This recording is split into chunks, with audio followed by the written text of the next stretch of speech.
Hey, folks, welcome back to Jenna Ellis Tonight. I'm joined by Ron Coleman, conservative commentator, attorney, and host of the Coleman Nation. Welcome, Ron. Good to see you tonight. Good to be here. Thank you. How are you? I'm doing great. I just want to talk a little bit and get your reaction. This is Dr. Ethan Haim. He's a surgeon who exposed the nation's largest children's hospital for performing transgender procedures on minors in secret, but he is facing 4 felony charges. Let's play the clip. The hospital had said in March of 2022 that they were going to shut down the program because of the potential criminal liability.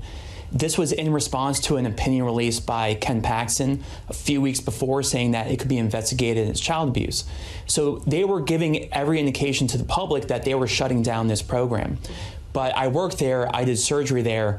I knew categorically this was untrue. They not only continued the program, but expanded it behind closed doors. I mean, it's a remarkable amount of money that's involved in these procedures, because imagine what happens when you take a vulnerable, confused kid when they're 11 years old and you start them on puberty blockers. They have essentially become sterilized. They go on to get cross-sex hormones, 95 to 98%, and then surgeries after that. What you created is a chronic medical patient. It was Dr. Haim. Federal prosecutors accused him of obtaining private medical information and publicizing it with, quote, intent to cause malicious harm to Texas Children's Hospital. Ron, I just wanted to get your reaction. Dr. Haim could receive up to 10 years in prison, a $250,000 fine if he is convicted. What do you make of this?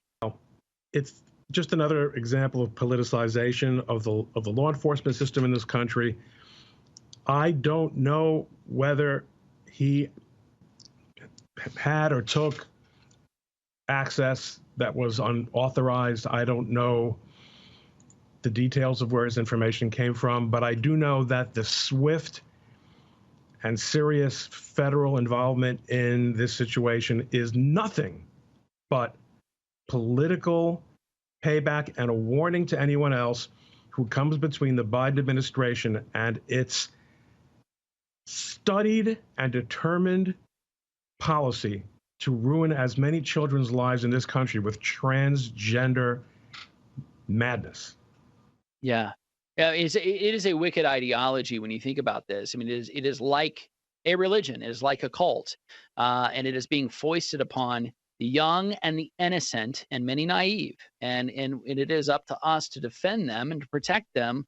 But do you see this as another example of lawfare? I mean, we talk about the weaponization of justice in this country. It's increasing at an alarming rate. And a lot of it has to do with the discretion that many agencies have at the federal level in what they decide to go after and prosecute. We just had someone on talking about the open border crisis that has been ongoing, millions of illegal immigrants pouring over our nation's border.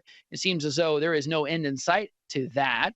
And yet there are others that are being targeted and going, whether it be homeschoolers, whether it be, parents who want to pull their kids out of, public school because of some of the stuff that's going on, this insanity of transgender ideology, or even those in the pro-life movement that are facing, a litany of various federal charges due to the FACE Act.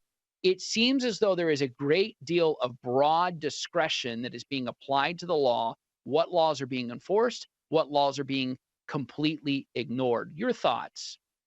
Well, my thoughts are actually that's such an acute problem in our system now that I did a video on just this topic last week. I was in court in the Second Circuit Court of Appeals a couple weeks ago, waiting my turn to argue. And there was a deportation hearing going on. This was at the appellate level in New York. A deportation hearing. Did someone get married for improper purposes? And I'm thinking to myself, this is clown world. People are just walking into the border, being flown into the United States and drop shipped all over this country for political reasons and for ideological reasons. And meanwhile, the government is spending tens or hundreds of thousands of dollars on a single question of whether a marriage was